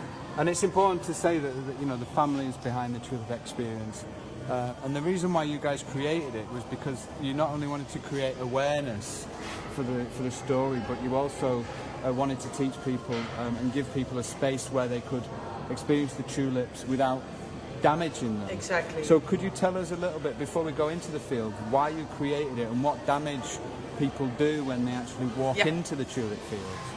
Well, of course, we have the selfie culture is just increasing every year. People see people in an empty field and they think, hey, I can do that, I can walk into the fields. Yeah. But they're unaware that most tourists, a lot of tourists are unaware that the fields are actually production fields. So it's actually someone's bread you're walking on. Yeah. And also, unknowingly, you spread diseases over the land as well when you walk into the fields. So my dad has thousands of euros of damage every year because of the people walking in the fields. So here we want to give the opportunity to take pictures. We left space in between the varieties so you can actually sit down and take your pictures, which people do a lot. And also tell the story inside. Because people don't know that it's production field, people don't know that it's someone's bread, and we want to involve people more in the story of the grower. Yeah. So just to finish up, this is the rest of the family. Hey. Me and my sisters. So you've got 3 sisters. Okay. 3 younger sisters, exactly. So this is my mom. Me and my mom created the museum together. What's your mum's name? Hetty. Hetty, we've got a shout out to Hetty because she did so much work for the museum with She you did guys, so much didn't work. she? We really underestimated it, but Yeah. we really were like, okay, if we're gonna do it, we're gonna do it the proper way. So it took a few years, but we're so happy with the result. This is Simon, like you see before. This is me. This is my sister Sophie. She's a photographer, so she does all our social media pictures. That's amazing. This is my sister Lucy. she's at the office, so she prepares shipments all over the world. So she makes sure there's cooled containers. So yeah, she does that. Yeah. This is my little niece Lola. She did the scavenger hunt for kids. Oh, brilliant. Lola. Shout out to Lola. And this is my sister Alice. She moved to the UK. So she checked all our translations of the whole museum and everything we do, the website and everything. Okay, great. So it's really a family business. It's a family affair. And now we're finally going outside. Oh my God, I can't believe it. So we're going to go see the field now. You made it. So for those 90 odd people who are still with us on the tour, I'll follow you guys here. You guys go out. For those people who are still with us on the tour, you are now going to get the reward for sticking around and learning. There's so much great information here, and having Sylvia to do the tour and Sylvia to teach us about it is phenomenal. What I think is phenomenal is the fact that it's Sylvia's family who started the company, and to hear it straight from them, to hear the story of the tulips, to be able to ask Sylvia questions when you come to the Tulip Experience is absolutely a privilege. It's an honour. The whole culture of the bulb growing industry is phenomenal. It's based around families here in the Netherlands, and I'm totally enamoured with it. I'm obsessed with it. So if you love tulips, if you love colour, the time has come to show you what I would consider potentially to be on the level of the Keukenhof flower gardens. Keukenhof is an amazing place. But this is a very, very good alternative, especially for people who find it hard to walk and want a smaller area to see lots of tulips. This, my friends, is the Tulip Experience. This is the Oh my God garden. Oh my garden. And look, Bob, look where we ended up. What's up? What's up? It's tulip heaven. Welcome to Tulip Heaven. And you want to know a funny story? We literally made the sign, but I had the A first and then the E. Oh, the haven. And I discovered it like 3 days later. I was like, something's not right. That's brilliant. So we made it then turn again. So What we'll do now is I'm going to just stand here so you can get an actual feeling of the size of this place. It's Sunday afternoon here in Noordwijkhout. We're in South Holland. And what you're looking at is around 1 million tulips. Some of them are slowly coming to the end of their life. In the distance you will see an actual tulip field, so I'll just put the binoculars on so you guys can see that. And then in the far distance, on the strip of horizon, you'll see some of the farms and some of the houses here in South Holland. Hey, Alida's with us as well. Good to see you, Alida. Hello, Alida. We're about 4 minutes from the Keukenhof, and Roxanne has asked, where are we? we're between Roseanne, sorry. Lisse and Noordwijkhout. I think that's fair, isn't it? yeah. At the Tulip Experience. At the Tulip Experience. And, I'm a big fan of the Keukenhof, but I can tell you now it can get very, very busy. And if you're not a fan of crowds, but you just want to see large volumes of tulips, and you don't want to have to walk for hours and hours and hours, and the Tulip Experience gives you the opportunity to learn about the story of the tulip, but then actually come out here and walk amongst all these flowers. There's around 500 varieties, and you can walk amongst them, and you can touch them, and you can see them, and you can feel them. And the difference between this and Keukenhof is that Keukenhof, you can't go near the flowers. They cordon them all off, and you can't get very close to them. Look here. Whereas here, Get right next to them. if we have a look, you can see there's people. Time says your museum is fantastic. Oh, lovely. Roxana says incredible museum, well done. Oh, that's so great to hear. Because for me, it's like the field is amazing, of course, but the story is for me what it's all about. That's just, what really makes them magic. Yeah, and I hope like the viewers, they get a feeling that after knowing the history, it becomes so much more lively when you know the history and the cultivation process and everything. Yeah, you really understand Exactly. the What magic it and the takes. work and the... Magic takes work, a lot of work. It's not just Yeah. magic, it's work. It's hard work. But mostly Papa Simon. Can you guys see all the colours then? So it is as fantastic as Everyone's just saying, wow, feels. that's awesome, spectacular, so massive, amazing, loving this from Canada, welcome and Tulip Himmel. Oh, I like this variety. Is that a crown? Such beauty, so beautiful. Tilly says Bob's obsession with tulips has inspired me too. It's infectious, Tilly. It's spreading the tulip obsession. Oh, Annetta Gunionsville, she says that looks like tulip heaven to me. So beautiful. No, We are smiling big in Wisconsin, USA. We are in Canada, is loving it. We are dabble. Wilhelmina Duford Ross says, I am now well homesick. Wilhelmina Ross is from Noordwijkerhout, believe it or not. Her and her sisters were born there. Clara Maycock, I don't know if she's with us. So if you're enjoying it, honestly, hit the like button, put in a comment. In fact, for those people who are still with us, share just one word or one emoji that describes how you feel when you're looking at this place. It is as overwhelming as it looks, and we're trying to give you as much colour as we can. So hopefully you're enjoying it. We're going to take a walk through the field now, so you can see some of the varieties up close for the last part of the tour. So thank you for staying with us so far. Shall we start over there and walk through, Sylvia? Yeah. And maybe Let's go to the Dutch flag. Let's walk to the. Can you see the flag in the distance over there? I think she's becoming more homesick now. Oh, yeah. Okay, let's keep walking. We're in Noreen Cooper says, I love how they wave in the wind. Oh, hiya Noreen, lovely to see you. We'll Hello, just walk. Teresa Crawford's with us, one of our club members. If you haven't said hello yet in the comments, please do so. You're watching a live virtual tour all the way from the Tulip Experience in Noordwijkerhout. This is possibly one of the best alternatives to Keukenhof. It's really good for people who are in wheelchairs. It's easy to access. They've got a fantastic visit centre, museum. The cafe is really well priced, and the coffee We've is already great. had recommendations for the apple pie.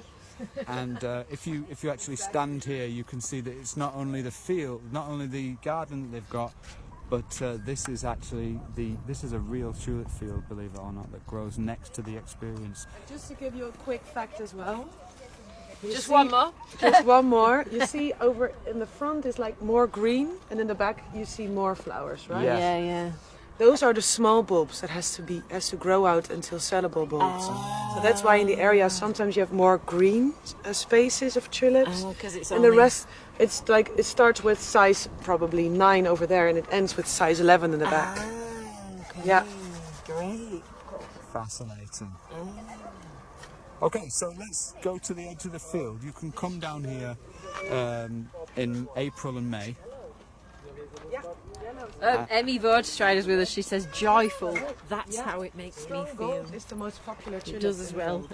For us, Emmy, as well. Thank you for that, Emmy. We appreciate your comment. If you've got a favourite Makes variety, something bubble up inside you. Something exciting. drop in a comment if you have your favourite variety. I'm a massive fan of fringe tulips, so I really love You'll these love ones. this one. I really want a bunch of them, but nobody ever sells these fringe tulips anywhere. Have you seen this one? Oh, wow. Bob, this is yours. Oh my God, look. It's not allowed to pick, but for you I It's got will. a disease. Look at It's a that. disease one. It's a virus one. So this one, as beautiful as it might seem to you, is actually a misfit. Because it should be pink, shouldn't it, Sylvia? Exactly. Should be pink. Yeah. And And- white and it flames isn't. are Oh, caused this by guy a as virus. well. You see that? Yeah. Sylvia's just picked that for me. Great, so we're going to walk through and take a look at the tulips, and we're going to dedicate some tulips today. So if you want a tulip dedicating to you, This, we will definitely do that. this is one of the top 3 most sold tulips around the world. It's called Janssen Jet. I think it's quite basic, but it's I one have of the a- most It's sold. I have a vase Yeah. of these at the moment, don't Oh, I? really? Yeah, we found a field near us, a Put plug down. And here we have Ronaldo. Ronaldo! Is that named after the footballer? First one, the first Ronaldo. Oh, right. Not the second Look one. at that. So this is very black, isn't it? Exactly. That is absolutely spectacular. Exactly. Look at the colour of that. I think I Sylvia. dropped my phone. Oh. And here you see like the different sizes of tulip bulbs as well, you see? So this is probably a size 9. This is a size 12. You see the differentiations in size. Is that to do with the size of the bulb, is it? Exactly. Yeah. Wow, it's Bigger fascinating. bulb, bigger flower. The bigger the this one. bulb, the bigger the flower. So this is Ronaldo. Ronaldo. Oh, Joe Tennant has said, stealing a line I saw once, flowers are music for the eyes. That is lovely. Love that. Love that. And here are the Paquite ones. The parrot ones. Yay! Our favorite ones, and it's a beautiful mix of purple and red. I love the mixes that you do here. Yeah. Jean Coombs Henry's asked which ones These have are the most insane. scent, because some of them do have quite a Yeah. strong scent. Well, Smell. the one who has a very strong scent is Persian pearl, and Persian pearl is of course a link to the Persian history the tulip has. So Persian pearl is a very smelly one, and there are a few other ones, but mostly Persian pearl. But This one's tulips got a- usually don't really have a scent. Not real too strong, yeah. This This is- smells quite sweet though, this one. Yeah, This is a parakeet tulip, absolutely gorgeous. Yeah. Gwen Thompson says Sylvia is such an awesome guide. I agree, I Gwen. agree. Yay. Oh, Thank you, Gwen. Sylvia, can I ask you something? So, we've got these ones here. You see the yellow ones? I have a bunch of these now. What kind are those? Do you know? Because they're a lot longer than normal tulips, right? This is a mix of tulips. Yeah. So you see like the double ones, you Yeah. see the lily flowered ones, you see the Darwin ones, traditional ones, the fringed ones. But I'm not sure what the variety is. I But it's really just a like mix. this. Quite long, you know. I don't know if people at home can see that, but these yellow ones, I have a vase of these, and they're almost like flutes. You've got the length of it. And also a funny story about the mixes of tulips. What my dad has a few times a year, in the top of the summer period, like all the crates are on top of each other. Yeah, yeah. So it's completely stuffed with tulip bulbs. Yeah. But sometimes people make human mistakes, Right. and a staff member falls over something, Right. falls on like a pile of wooden crates, and the crates are like Oh no, like they fall down dominoes. like dominoes. Oh no. So sometimes it happens maybe once in summer. One day had it like 2 times, but you can't do anything because you can't separate one tulip bulb from another because it's, they're all mixed up. exactly. So what they do, they have to make it a mix. Ah. So they mix it up like this, but it's worth less when you make it a mix. Yeah, because when yeah. it's much more valuable when you have Yeah. like one variety. Yeah, I get wow, it. interesting. Beautiful. So, favourite colours, what we're wanting from you guys now, for everybody who's watching live on the virtual tour, we want to hear your favourite colours, Hot please, pants! of tulips, and we'll find your tulip for you. They're lovely, aren't they? Hot pants. It's just Check out that. breathtaking. Even every time I'm here, I'm like, is this really my work? Brilliant. Yeah. It's also nice to have a shot with the Tulip Experience logo on the back. Bob. Oh, nice. Look do at like that this. view. Absolutely amazing. Caroline Boxchalet loves the yellow. Yeah, they're Rita amazing. Keep says her favourite is the red fan-tipped ones with a splash of yellow. Nice mixture, Rita. Tilly says she's going to get a book on tulips. Great. And again, if you want to come down and see it for yourself, the season is almost at its end, but you can come next year between April and May. Tulip Experience is open. It's a very, very, very good alternative to the Keukenhof, especially if you don't want to walk a long way, And if queue you for a actually long want time, to learn the or history deal with as well. lots of crowds. This So is one of my favorites as well. This is a crown-shaped tulip. this is a That is special one. We're going to get low beautiful. down for this Really one, this Sylvia. Get right in there, Oh. Bobby. Get zooming in there. So you can't buy them at the florist for sure. It's just amazing. So This the- is called Crown of Dynasty. I saw this at the Keukenhof. It was one of my favourites. Oh, it's amazing. I saw this and I took a photo of it. It's So- on my Facebook. So really, the best Absolutely tulips you amazing. can't buy at the florist. No. They're the ones that you can only buy Exactly. as In the bulbs and garden. grow in the Exactly. garden. These are just absolutely amazing. Yeah. Yeah, Roxana says all of them are my favourite. Great. Overdutching. Sorry about that. Hey, Herman says this is a great learning experience. Love this tour. Thank you, Herman. We appreciate it. If you have any feedback for Sylvia, if you're enjoying the tour, if you like seeing the flowers, then please leave a comment. We are reading as many as we can, and it is a live and interactive show from the Netherlands. It's Sunday afternoon, and we're being guided by the greatest tulip, the ultimate tulip guide, Sylvia Pennings. Oh, look, Orange. exactly. Hey! Look, Dad, look, Simon, she's working, don't worry. Look at that. Dit is helemaal oranje boven, hè? Oranje boom. Lather de Koning. Look at that. That is a beautiful. So what variety is this? Do we know the name of this one? I'm not sure. I don't I have to see if we can find it. That is gorgeous, isn't it? Oh wow. It's just, you don't know where to look, do you? So Annelies Bokker's joining. She's asking, can you order the tulips online for delivery in South Africa? The Tulip Experience don't deliver outside the EU, I'm afraid. So if you are in the EU, you can order bulbs from these guys. You can order bulbs online from other places in Holland to be sent to South Africa and the USA. But you guys don't do that at the moment, do you? Nope, unfortunately not. Ah, look at this. Oh, look at another selfie spot we've got here, so you can get yourself a little photo sat on your bed. Hey Monique Tenhofer, I hope you sleep well. Thank you for joining us. Oliki, thank you for being here. I think it's Oliki's birthday today. If you want us to choose a flower for you, then put in a comment. For the last part of the tour, we're going to walk through the field and we're going to give you an experience of what it's actually like to tiptoe through the tulips. Mary Ann Fevey Hughes, thank you for joining us. Lovely to be here with you. Thank you so much. Big selfie, Bobby. Oh no, it's not a selfie if you do it. Hey, just chilling with Shout the out, tulips. shout out to these We have the two. lily flowered ones in the back. Oh, nice. Blushing lady. Blushing lady, exactly. Wow, look at those. Adele's blushing right now. I don't know. I thought that blushing lady would be a red one. Exactly. So this is a lily variety. Can you see how differently the leaves are? Sometimes you just realize that guys have to give them a lot of tulips names. They're just like, we'll say. It's like a star though, this one, when you look from the top. Amazing. Can we walk through? Tilly loves the lily tulip. Shall we walk through? Kim Susie's commented, thank you so much, this was so pleasant. We're not done yet, Kim. We're now gonna tiptoe through the tulips so you can actually see them up close. Oh look, it's the curly leaf one there, really pretty. Do you remember the 3 types of leaf? There was curly leaf, striped leaf and speckled leaf. So I'm just gonna walk slowly. Pay attention. I'm gonna This walk. one's called Holland Beauty. Oh nice. Holland Beauty. It is beautiful. And this is the striped leaf exactly. What Oh you yeah, said. yeah. Yeah? With the stripe See it on the edges, outside. it's striped.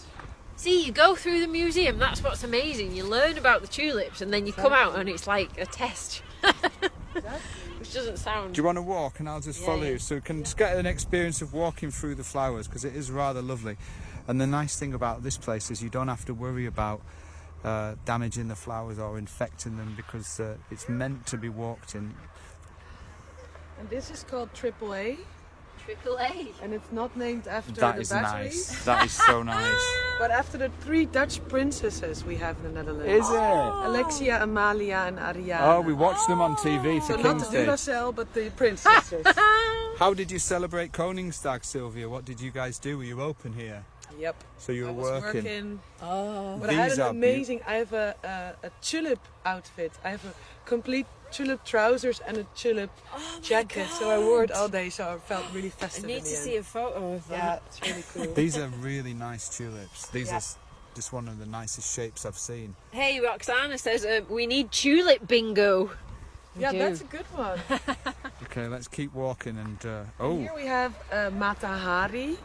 She's called after the Dutch spy we had. in indeed, Holland. yes, I've heard Oh, of them. wow. And she looks Very- quite dark as well. Very so. dark tulip there. Dark. Tina Hartwick says, can you ask Sylvia if they have the Angelique tulip? Yeah, we have it. I have a group planted in memory of my cousin Angelique. Oh, that's so nice. lovely. So they do It's have in the garden, Is for it? sure. I'm not sure where. We'll see It if we should be somewhere with we'll the see fringe if we stumble ones. upon it. Angelique is an amazing tulip. Oh, yeah? I love Oh, it. nice. Kind It's of a looks like fringed this one is as it? well, but a little bit more bigger.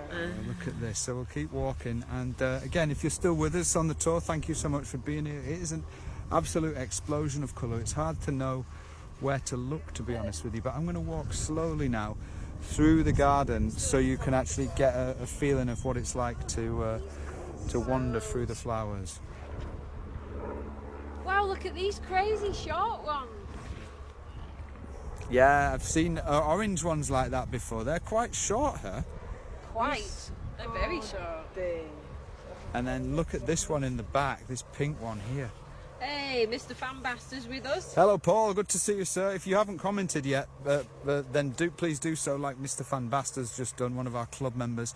And if you're enjoying the video and you like what we do and you'd like to help us continue and get access to premium tours that happen every month, we're going to the Open Air Museum next month, then please consider joining our Explorers Club. You can do so by typing the word club. You get access to all sorts of benefits that aren't available on Facebook. And for 120 euros a year, you can get access to premium tours and visit the Netherlands every month with us. How cool is that? So put in the word club now if you're interested in becoming part of our inner circle and sending us to the places in the Netherlands that you want to see. You are watching the Dutch Way of Life. This is A Million Tulips, and it is lovely to see you. Brooke Lutz has just joined us. Roseanne Bayer is here. Billy Schnitzelaar is with us as well. Hurrah for Billy. Very cool. Hiya, Billy. Look, Lovely to see you. These still haven't come out yet. They're still green. Indeed. And then we've got some double ones here that look like they're about to be finished. Can we keep walking so I can just give them a feeling of what it's like to actually walk through? It's quite unbelievable. I just said it to Adele, Bob. If I have to name a least favorite tulip, it would be this one.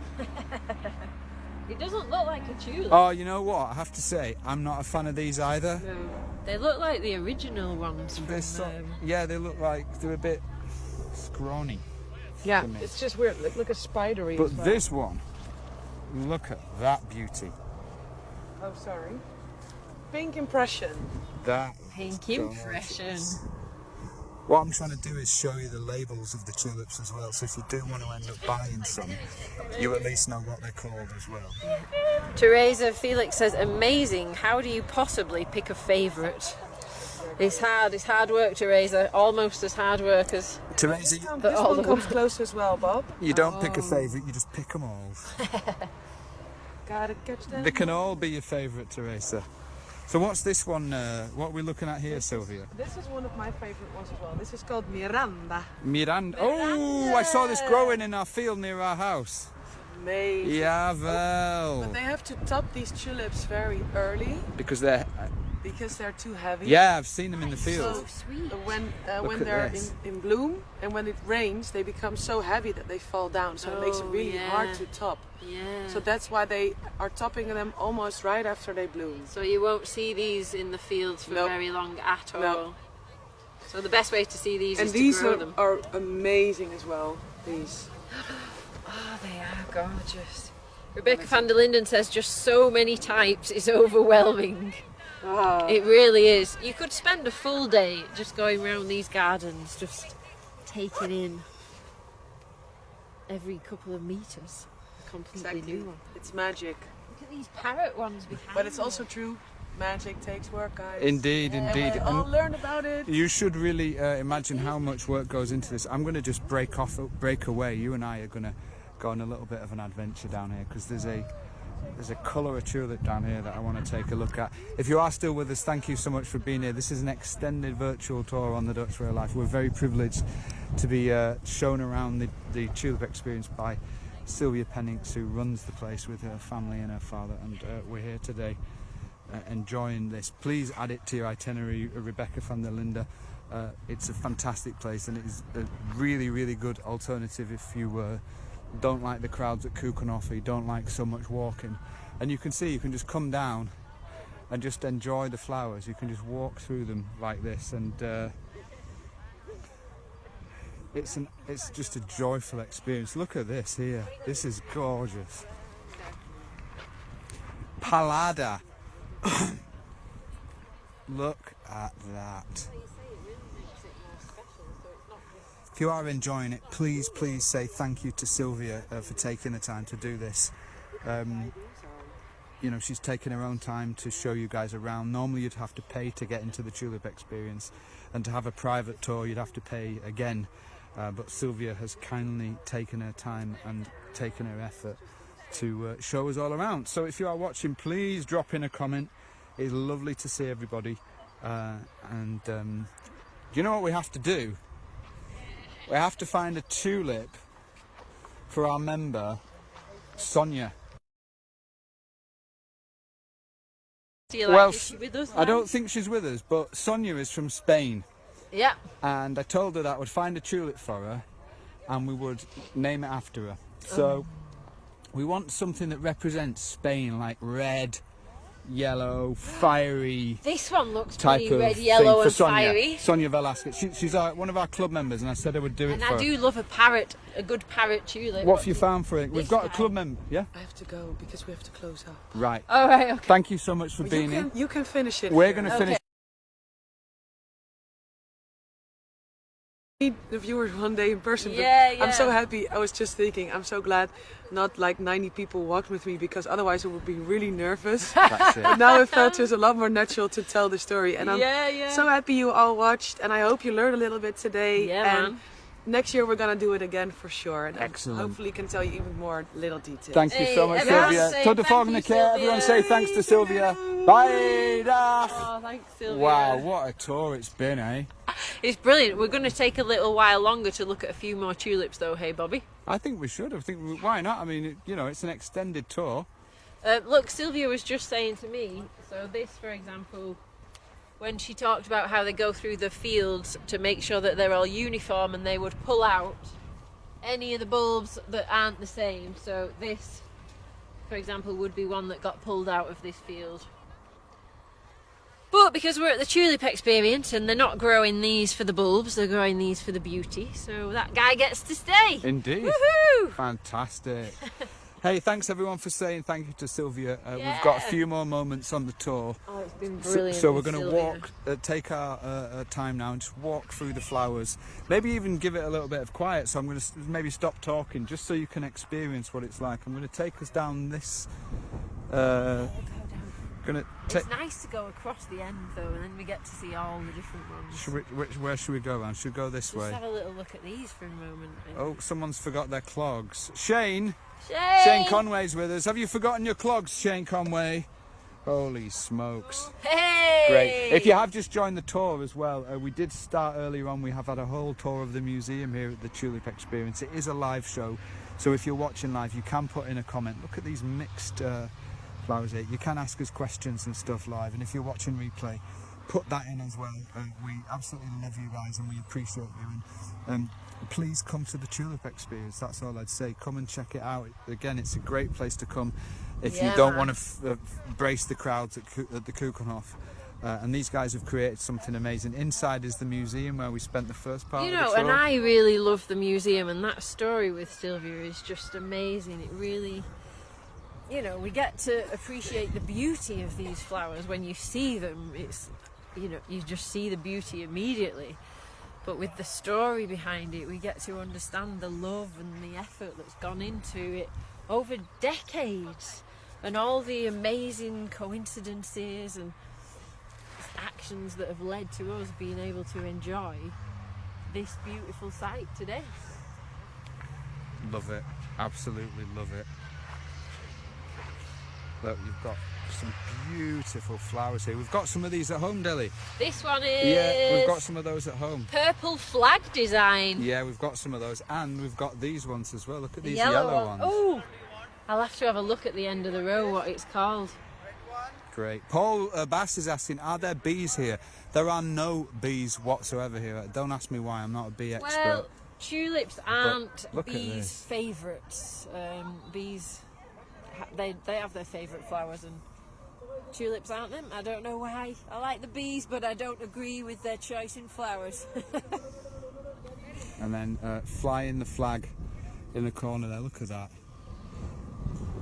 What a great tour it's been. If you're still here with us, we're going to finish up shortly. It's been fantastic. Please put in your feedback, your comments, any questions you have about tulips. For those people who have just tuned in live, there's a whole section at the beginning of the video from the museum in the Tulip Experience. So go back It and was absolutely go back brilliant. and check We that got a out. special tour from Sylvia, who's the manager here. She's got a very busy schedule, but she took time out to give us a special tour of the museum today and gave us some really amazing information. Oh, it's fantastic. Look at this. So are you guys up for a little wander through the tulips before we finish? You can take a little look at the different varieties. That's called Pays-Bas. The Low Countries. That's the French name for the Netherlands, isn't it? It certainly Le is. Pays-Bas. Nice. This guy's called Tulip Strong Glove. Tulipa Strong Glow. This guy is Tulipa Barcelona. Barcelona tulip. Oh, do you know what? I think Hey, oops. this one might be Sonia's tulip. Sonia, we found you the Barcelona tulip. Fantastic! Oh, brilliant. So Sonia Velasco Jimenez is one of our club members. I told her I would pick her a tulip. So it's going to be this tulip that Sonia gets here. This is the tulip Barcelona. Hey. Look at this, especially for our member in Spain. That is great.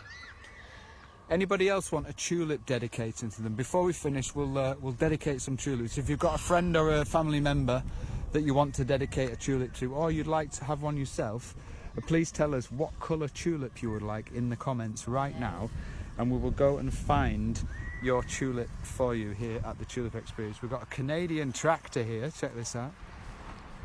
You can come and have your photo taken on the Canadian tractor. Very I'll cool. demonstrate. Beep, beep. Got some pollen to plant. The bollemeisje, hè? Very cool. I'm all over the place. Ta-da! All right, so Rebecca van der Linde has commented and says, I want a pink tulip for my grandma. Oh. Therefore, I think we're going to take this one for your grandma, Rebecca. Hey! Look at this. This is a beautiful one. Put her name in the comments. But this one, Rebecca, is dedicated to your grandma. Nice one. Look at that. It's Beautiful. called Triumph Mix. It's gorgeous. Triumph. Nice. Noreen Kuiper says she wants a two-tone tulip. Two-tone. Should we go have a search for a two-tone? Two-tone. For Noreen Kuiper. Ooh, She is one of our club members. Look, do you recognise what this one was from the museum? It is ice cream. And this one, did she say that this is the most expensive? Yeah, I think so, Yep, yeah. I think that's what Sylvia said. Look at this one. It's This the goes... most expensive tulip bulb that is sold here. Because this is a show garden, and if you're in the EU, you can buy all the bulbs from the garden and have them shipped to you. And this is the most expensive, called ice cream, because it's like a cone of ice cream. However, I think for Noreen, we'll take this one. This is a two-tone nice. fringed tulip here. Oh, nice fringe there. Look at this. This is beautiful. So Noreen Kuiper, this one is especially for you. It's a two-tone fringed tulip. It's purple into white. And if we get a nice close-up of it, you can just see how spectacular it is. So Noreen Kuiper, that one is for you. So we'll take some more requests. Oh, look, there's a little one. You see that little one down there, Deli? Oh, Hiding down there. There's a few little sort of stray bulbs Wow, dotted around. yeah, amazing. Oh, Tilly has asked for one in memory of her brother. Yellow one. A yellow one. Yellow here. I feel like I'd like to take this one. And also Caroline Boxchalet wants yellow. Can we take this one? Okay, let's go for it. So this one's for Tilly's brother, Dow. And Look at also all for these. Caroline Boxchalet. You guys asked for a yellow tulip. And this one's So, got a curly leaf. We're going to give you Very this one. pretty. This one, Caroline and Tilly, is especially for you guys. And also Olikki in Finland. It's her birthday today. She wanted a birthday yellow tulip. Hey, Olikki. Look at this. We have a vase of these at home. Yeah, they are beautiful. They are spectacular. I don't I want think to. it has the name on the other end. Gorgeous. Annalise says, please dedicate a yellow tulip for my mum who is not feeling well today. Well, that was for you, Caroline Boxchalet. Especially for your mum. Kevon Gunyon would like a red, yellow, orange for Annette, his lovely wife. Annette and Kevon. Red, yellow, orange. I've seen one. I've seen Annette's tulip. Yeah? It's there. This is Annette's for Annette Gunyon. We're choosing tulips for people today. It's not that one. No, it's this one, Deli. Oh wow, look at that. What in the name? And Annette Gunyon, this one is for you. let me just show you how huge the head is. Look, that's my hand size. It's like a handful. That's not even the biggest one. How about that? They are beautiful. That is brilliant. So This one is that called for you, Queen's Day. Annette. This is Queen's Day tulip. Oh, Queen's amazing.